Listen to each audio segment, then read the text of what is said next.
This story back to North Hollywood, where the suspect in this police standoff had just opened his car door, and now Mike and Amy, it looks like he shut it back again. Shut it right away. Desmond Shaw live in Sky Cow with more. Des, we all thought he was coming out.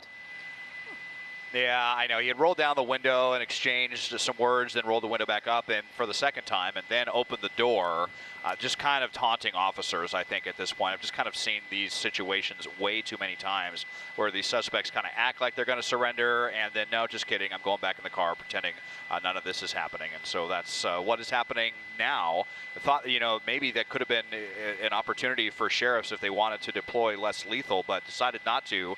Also wanted to let you know that we have some people from the mental evaluation team here from LA County Sheriff's Deputies from the MET team that they are known as. They were back here just behind the line of fire, so maybe they're going to try to open up the lines of communication with the suspect, but it continues here on southbound Vineland with the suspect that does not want to come out. Amy and Juan, back to you. All right, we'll stay on top of this. Oh, okay, here he is. We're going to show you the video here. Hand comes out, window is down, Desmond, as you say.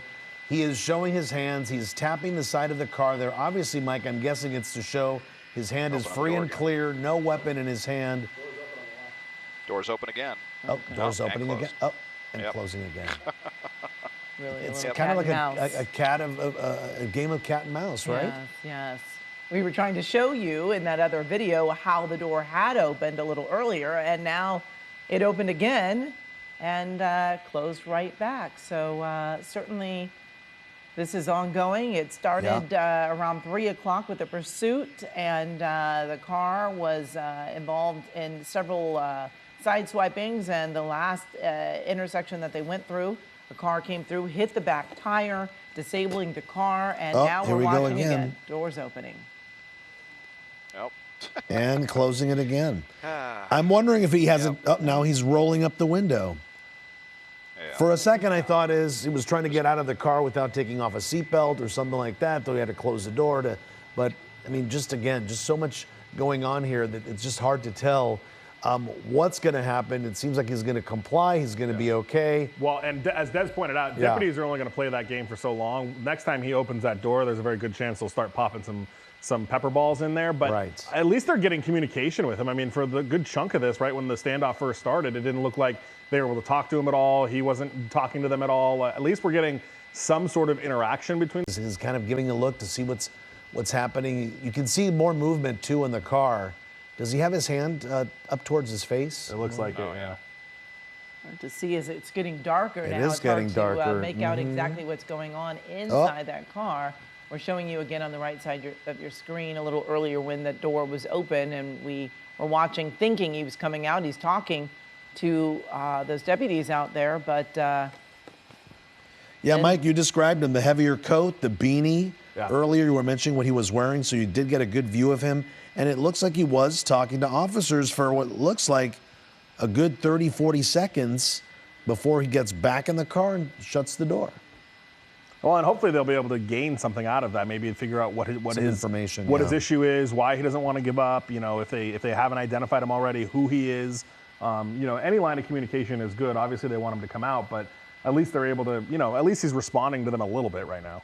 And they really are close to the car. Yeah. So it looks like that officer's definitely poised and ready with his weapon raised. And we did see a little earlier that less than lethal right there on the right, rifle, right there over to the side. So they are ready, and they could fire in perhaps some little pepper balls or a beanbag, something to try to help this come to an end. But this has been going on for quite some time.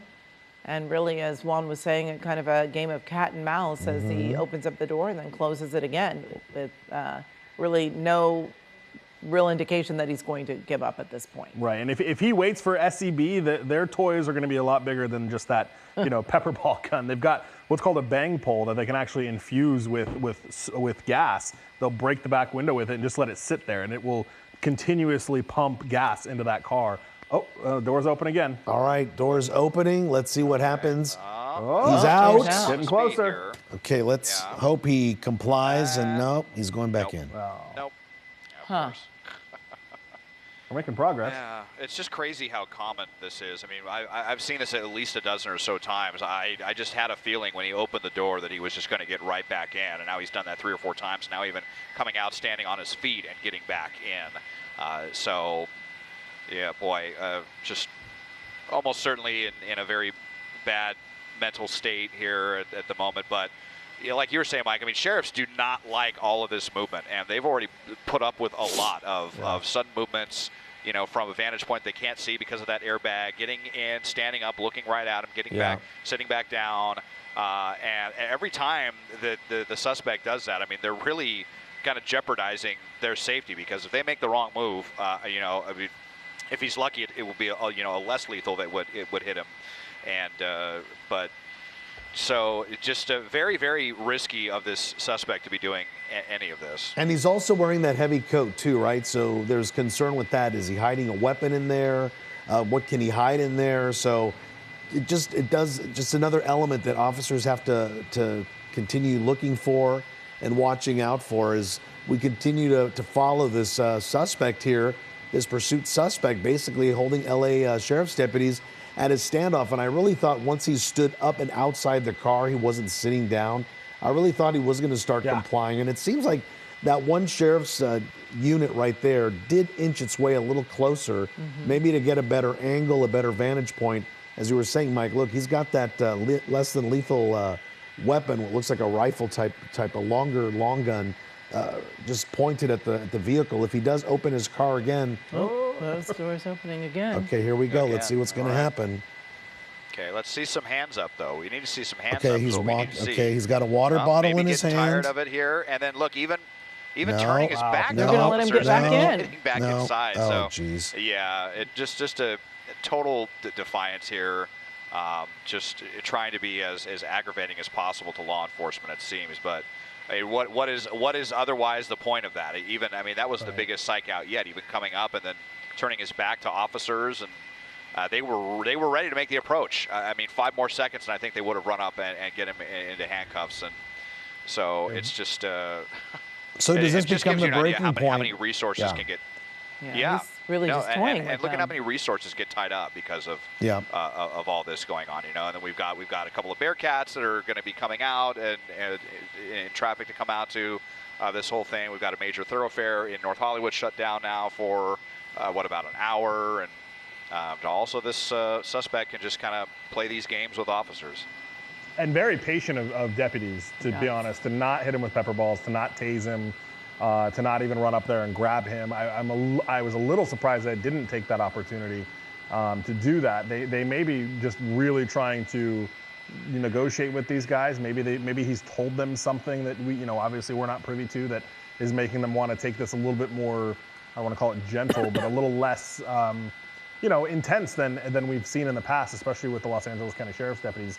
But they are definitely trying to let this guy, come out on his own. It's interesting. It almost seemed like he's trying to test the waters, right? And see how far he can get out of the car, see how much he can kind of get away with, before they'll come in and get him. And I think Des was right. I think just a few more seconds, and they probably would have kind of come in. And there he is on the right side of the screen with the door opening again. That's a video from just a few moments ago. And he gets out. He's still got that water bottle in his right hand, and walks almost in front of the door before he's like, oh, okay, and then sits back down in the car. Really being defiant. He's not raising up his hands as if he's giving up. He's just, like you said, testing the waters, trying to see how far. Right. What can I get away with? Yeah. And what does he want out of it? Because like we keep saying, he is going to be brought into custody. Here we go. Doors opening once again.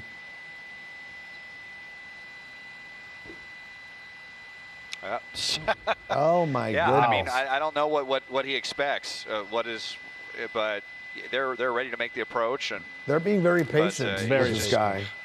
Yeah.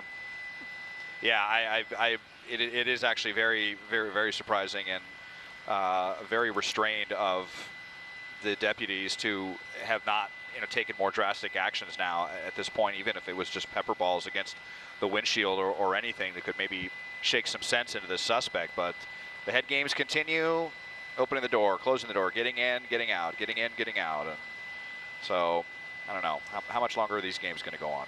So Des, I mean, you and I have seen fake outs a lot on chases before. I don't know that I've seen fake out, get all the way out of the car, walk around, and come back in very many times. Have you? No, I don't think so. I mean, a lot of times maybe the door opening and then they kind of even come out and like have one foot on the ground or something, but then they get back inside, you know, windows down and talking, plenty of that. But to just get completely out of the car and start to move around like that, no, I'm not sure that I have seen that before. And this has really been kind of a fake out from the beginning, because we had heard that when Mike first dispatched me to this pursuit, that it sounded like they were going to comply and pull over from the very beginning. And then they took off again. So it's just been, you know, all kinds of head games since the very beginning of this back in the La Crescenta area that led us down here to North Hollywood, and it just continues. So what is the suspect going to do next? And, you know, more importantly, too, when is the Special Enforcement Bureau going to get here? Because it's been a while now since they've been called, and hopefully we'll see them arrive shortly if the suspect is just going to continue playing games like this. And do they keep those special units rolling despite what's going on here? Oh, yeah. In and out, just in case, right? Until they give the code forward, until this guy is actually in handcuffs, they'll keep them coming. And Des, I just want to, if you can pull out just a little bit, I'm just curious if any of them are starting to show up behind that kind of line of patrol cars. We'll usually see them kind of start to stage down the street a bit, but you're right, Des, I don't see them yet. That long drive from Monterey Park, I guess. But Vineland, there you see, closing both directions from Riverside to the Camarillo, Vineland, Lankershim area. There's the 134 freeway as Des pans around. See if we see him coming off the freeway at all a little bit. But yeah, it'll just take him some time. These patrol deputies being very, you know, patient. Out of the vehicle again. Back out. Oh, they got him. There we go. Boy, there we back go. in when I did. Finally ended this. So they finally took the opportunity to get him on the ground right there. And that last fake out, they were done with that. He turned his back and walked a few more feet, and they made the calculated decision to come and get this over with. So finally coming to an end, slamming the suspect to the ground, going to come and clear the vehicle, and we should see 4 fingers for a finally code 4 all clear situation here. Don't believe there's anyone else in the vehicle. We'll be very curious to see if they pull any guns or anything like that out, but finally over here in North Hollywood. Yeah, this has been long in coming, and sheriff deputies must have felt pretty confident enough to rush him that they knew that they didn't see any weapons on him. Yeah, it's certainly wondering how long and what they could really do, but they gave him just enough of room there to walk out when they were able to actually get to him. Yeah, and you can see there, they're checking his pockets. They're doing what they can to make sure that there are no weapons on him. They're cuffing him there, spreading his legs. And we're going to be showing you that takedown in just a second here as we plan to rewind the tape, as they say. But officers, here we go. Boom. Taking him down that final time that he stepped outside of the car. We know he'd been taunting officers for quite a bit, and it looks like they're going to be giving the code 4 as now 2 sheriff deputies are escorting this guy to the back of a patrol car and taking him away. Obviously not wearing the beanie there anymore, but someone who is driving very dangerously, what we believe was reckless DUI.